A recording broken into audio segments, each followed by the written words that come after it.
السلام علیکم ورحمۃ اللہ وبرکاتہ۔ نحمدہ ونصلی علی رسولہ الکریم، اما بعد، فاعوذ باللہ من الشیطان الرجیم، بسم اللہ الرحمن الرحیم۔ نیت المؤمن خیر من عملہ، یعنی مسلمان کی نیت اس کے عمل سے بہتر ہے۔ اعوذ باللہ من الشیطان الرجیم، بسم اللہ الرحمن الرحیم۔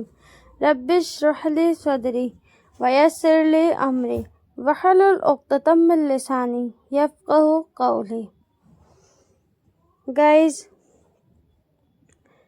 آج ہم ایک ایسے موضوع پر بات کرنے جا رہے ہیں جسے سن کر دل کانپ اٹھتا ہے، اور وہ ہے موت۔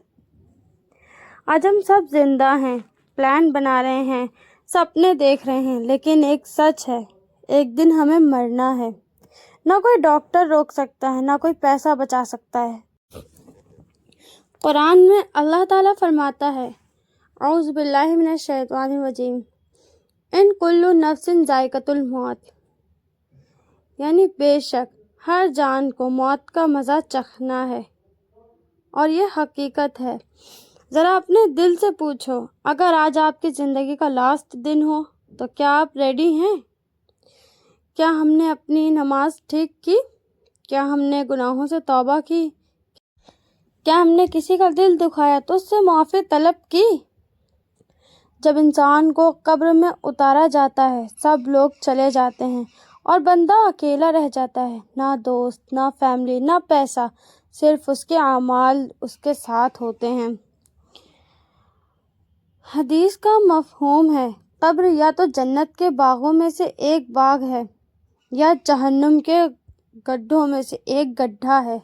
سوچو، ہم اپنی قبر کیسے بنا رہے ہیں؟ ہمیں نہیں پتا ہم کیسی بنا رہے ہیں، لیکن ہمیں کچھ تو تصور ہوتا ہے کہ ہمارے اعمال کیسے، ہماری قبر کیسی تیار ہو رہی ہے۔ گائز، یہ دنیا ہمیں دھوکہ دیتی ہے۔ ہم سوچتے ہیں ابھی تو ٹائم ہے، بعد میں توبہ کر لیں گے، لیکن موت کبھی بتا کر نہیں آتی۔ قبرستان جائیے اور دیکھیے کتنے لوگ ہیں جو کل تک ہمارے ساتھ زندہ تھے، ان کے بھی پلانز تھے، ان کے بھی سپنے تھے، لیکن آج وہ صرف مٹی کے نیچے ہیں۔ جو آج زندہ ہیں، کل اس کا نمبر ہے۔ اگر ہم ابھی نہیں سدھریں گے تو کب سدھریں گے؟ موت کے بعد کوئی چانس نہیں ملے گا، وہاں صرف حساب ہوگا، صرف حساب۔ میرے پیارے بھائیوں اور بہنوں، موت سے ڈرنا نہیں ہے، موت کے لیے تیار ہونا ہے۔ میرے پیارے بھائیوں اور بہنوں، آج ہم اس دن کی بات کرنے جا رہے ہیں جس دن کا وعدہ اللہ نے کیا ہے، اور وہ ہے قیامت کا دن۔ ایک دن ایسا آئے گا جس دن سور پھونکا جائے گا، زمین ہل اٹھے گی، پہاڑ ریت کی طرح بکھر جائیں گے اور زمین پھٹ جائے گی، اور پھر جو بھی زندہ ہے سب ختم ہو جائے گا۔ پھر دوبارہ سور پھونکا جائے گا اور سب لوگ زندہ کر دیے جائیں گے۔ سوچو، سب لوگ ایک جگہ جمع ہوں گے، نہ کپڑے کا فکر، نہ دنیا کا اسٹیٹس، بس اپنے اعمال کا ڈر۔ سورج اتنا قریب ہوگا، لوگ اپنے پسینے میں ڈوب رہے ہوں گے، کسی کا پسینہ گھٹنوں تک، کسی کا گردن تک، اور کسی کا اتنا کہ وہ ڈوب رہا ہوگا۔ اس دن ہمارا حساب کتاب لیا جائے گا اور پوچھا جائے گا کہ تم نے کیا اعمال کیے ہیں، اور عالم ایسا ہوگا کہ ہم اپنی انگلیاں چبائیں گے کہ اس انگلیوں سے ہم نے اتنے گناہ کیوں کیے، اور ہم کہیں گے کہ کاش ہم نے فلاں کو دوست نہ بنایا ہوتا، کاش ہم نے فلاں گناہ نہ کیا ہوتا، کاش ہم نے یہ گناہ نہ کیا ہوتا تو آج ہمارا نامہ اعمال بھی بہتر ہوتا۔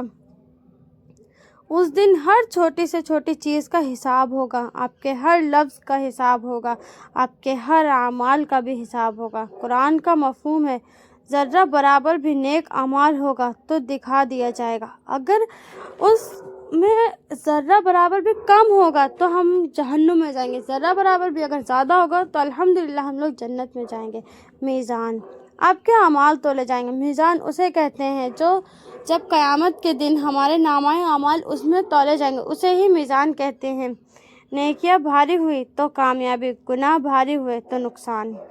پھر آئے گا وہ منظر، پل صراط، جہنم کے اوپر ایک پل، یہ پل بال سے زیادہ پتہ، تلوار سے زیادہ تیز ہوگا۔ لوگ اپنے اعمال کے حساب سے گزریں گے، کوئی بجلی کی طرح گزرے گا، کوئی دوڑتے ہوئے اور کوئی رینگتے ہوئے جائے گا، اور کچھ لوگ نیچے گر جائیں گے اور نیچے ہی رہ جائیں گے جہنم میں۔ وہ پل صراط میں جو وہ راستہ ہوگا اس کے نیچے جہنم ہوگی اور اس کے کنارے پر جنت ہوگی۔ جو نیچے گیا وہ جہنم میں گیا اور جو آگے پہنچا وہ الحمدللہ جنت میں گیا۔ سوچو، آگ جو کبھی بجھتی نہیں، درد جو بھی ختم نہیں ہوگا، اور سب سے بڑی بات پچھتاوا جو کبھی ختم نہیں ہوگا۔ اور جہنم میں پتہ ہے کیا ہوگا؟ چیخو پکار ہوگی، صرف چیخو پکار۔ وہاں آپ کو اتنی چیخیں سنائی دے گی کہ آپ کا سر پھٹنے لگے گا، اور یہاں ہم ہلکے سی آواز پہ اتنا سا ڈر جاتے ہیں، اتنا درد ہونے لگتا ہے۔ اور وہ جہنم میں چیخو پکار ہوگی، صرف چیخو پکار۔ اور جنت میں کیا ہوگا؟ صرف سلامتی ہوگی، صرف سلامتی۔ اور جو کامیاب ہو گئے اس کے لیے جنت ہے، نہ کوئی درد، نہ کوئی غم، نہ کوئی موت، ہمیشہ کی خوشی، اور سب سے بڑی نعمت اللہ کا دیدار۔ سبحان اللہ۔ میرے پیارے دوستو، اگر آج ہم نے اپنی زندگی ٹھیک نہیں کی تو کل صرف پچھتاوا ہوگا، اور وہاں پچھتاوا کا کوئی فائدہ نہیں۔ آج عمل کا وقت ہے، کل صرف حساب ہوگا۔ نماز شروع کریے، گناہ سے توبہ کریے، اللہ سے رشتہ سٹرونگ کریے۔ گائز، موت دور نہیں ہے، بس وقت کا انتظار ہے، اس لیے آج سے ہی اپنی زندگی بدل لیجئے۔ میرے پیارے بھائیوں اور بہنوں، اب ہم ایک ایسے موضوع پر بات کرنے جا رہے ہیں جو ہر گنہگار کے لیے امید ہے، اور وہ ہے توبہ۔ سچ بات یہ ہے، اس دنیا میں کوئی بھی پرفیکٹ نہیں ہے، ہم سب سے گناہ ہوتے ہیں، کسی سے چھوٹے تو کسی سے بڑے، لیکن سب سے بڑا گناہ کیا ہے؟ گناہ کے بعد توبہ نہ کرنا۔ کبھی آپ نے سوچا، جب آپ گناہ کر رہے ہوتے ہیں، اللہ دیکھ رہا ہے، پھر بھی وہ آپ کو روکتا نہیں؟ کیوں؟ کیونکہ وہ چاہتا ہے کہ آپ خود لوٹ کر آئیے۔ اللہ تعالیٰ فرماتا ہے، اے میرے بندو جنہوں نے اپنی جان پر ظلم کیا، اللہ کی رحمت سے مایوس مت ہو۔ سبحان اللہ۔ اتنے گناہ کے بعد بھی اللہ کہہ رہا ہے واپس آ جاؤ۔ جب تک سانس چل رہی ہے دروازہ کھلا ہے، جب تک روح حلق تک نہیں پہنچتی موقع ہے، اس لیے ابھی نہیں تو کب؟ ایک شخص تھا، اس نے زندگی بھر گناہ کیے، وہ سوچتا تھا میرے گناہ اتنے زیادہ ہیں، اللہ مجھے کبھی معاف نہیں کرے گا۔ ایک دن اس نے دل سے توبہ کی اور اللہ نے اس کی توبہ قبول کر لی۔ اللہ کہتا ہے تمہارے گناہ اتنے ہوں کہ پوری دنیا اس میں آ جائے، اس میں 7 سمندر بھی ڈھانپ لیے جائے، پوری دنیا کا سمندر، پورا مطلب ورلڈ میں جتنا بڑا سمندر ہے نا وہ پورا ڈھپ جائے، اس میں آسمان بھی ڈھانپ جائے، تب بھی اتنے گناہ ہیں، لیکن بندہ صرف اتنا کہ اے اللہ میں گنہگار ہوں، میں نے بہت گناہ کیے، اے اللہ مجھے معاف کر دے، میں دوبارہ کوئی گناہ نہیں کروں گا۔ اللہ معاف کر دے گا۔ اللہ صرف کہتا ہے تم مجھ سے معافی مانگو، میں تمہیں معاف کر دوں گا، تم توبہ کرو، میں تمہاری توبہ ترنت قبول کروں گا۔ اللہ کہتا ہے میں سب کی توبہ قبول کرتا ہوں، بے شک اللہ سے زیادہ بخشنے والا کوئی نہیں۔ چاہے تمہارا گناہ سمندر کے جتنا ہو، اللہ کی رحمت اس سے زیادہ ہے۔ سبحان اللہ۔ توبہ کیسے کریں؟ سمپل فارمولا ہے، دل سے شرمندہ ہوئیے، گناہ چھوڑ دیجئے، پکا ارادہ کریے کہ دوبارہ نہیں کروں گا، اللہ سے معافی مانگیے، بس اتنی سی بات، اللہ معاف کر دے گا۔ چھوٹے سے سٹیپس ہیں، اگر آپ فالو کریں گے تو اللہ آپ کو معاف کر دے گا، آپ کی آخرت بھی بہتر ہو جائے گی۔ لیکن یہ نہیں ہے کہ آپ گناہ کرتے رہیں اور اللہ سے توبہ طلب کرتے رہیں۔ اللہ کہتا ہے تم توبہ کرو، میں تمہاری توبہ قبول کروں گا، بس دوبارہ وہ گناہ مت کرنا تم۔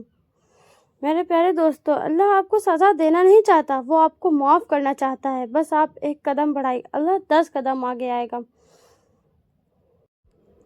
اب ہم آپ کو بتائیں گے کون سی توبہ اللہ کے نزدیک قبول ہوتی ہے۔ آج ہم کیا کرتے ہیں؟ استغفر اللہ کہہ دیا اور پھر وہی گناہ دوبارہ۔